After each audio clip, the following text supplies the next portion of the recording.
A printer is really a type of computer with its own hardware, operating system, and software. But the printer does only one thing: put ink on paper.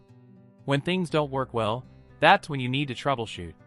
Common printer issues include paper jams, ink issues, weird printing, and no printing.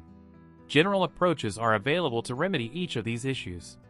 If your printer features a control panel, you can use it for troubleshooting. Some printers have software you can use in Windows from which you control the printer. Either way, become familiar with the printer's control panel or software program. For general printer troubleshooting, ensure that your printer is connected either directly to the PC using a USB cable or connected to a network that the computer can access. When the network is down, you can't print, but you also can't get on the internet, so you'll probably notice that issue. First, ensure that connections are firmly in place. Ensure that cables aren't damaged. Confirm that the printer is on.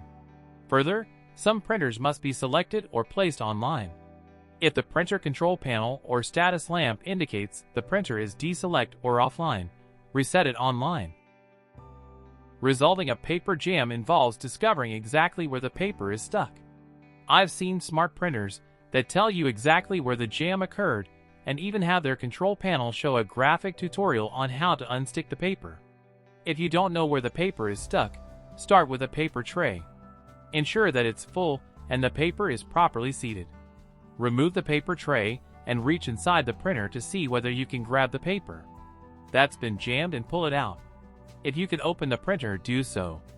Look for stuck paper and try to tug it free. Odd-sized paper stock can jam a printer, so avoid using thick or overly thin paper. Especially avoid powdered paper. Low ink warnings may appear on the printer's control panel with an indicator lamp, or they may even show up in Windows as a notification pop-up. For inkjet printers, the cartridge must be replaced properly. Eject the cartridge per the directions you might find right inside the printer. No, you probably won't get ink on your hands, but use rubber gloves to be safe and place the used ink cartridge into a Ziploc type baggie.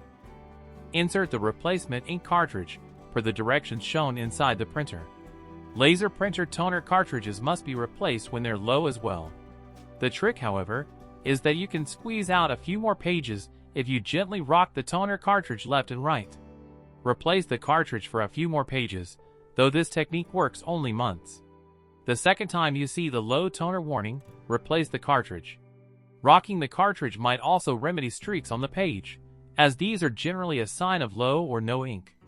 Replacing the ink or toner cartridge also remedies issues with ink streaking and faded colors. Many inkjet printers feature a cleaning routine.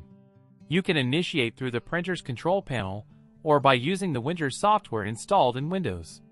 As a final resort, you can restart the printer. I did this a few days ago when my printer was acting stubborn and slow. Turn it off. Wait, and then turn on the printer. Try printing again and perhaps the issue has been resolved.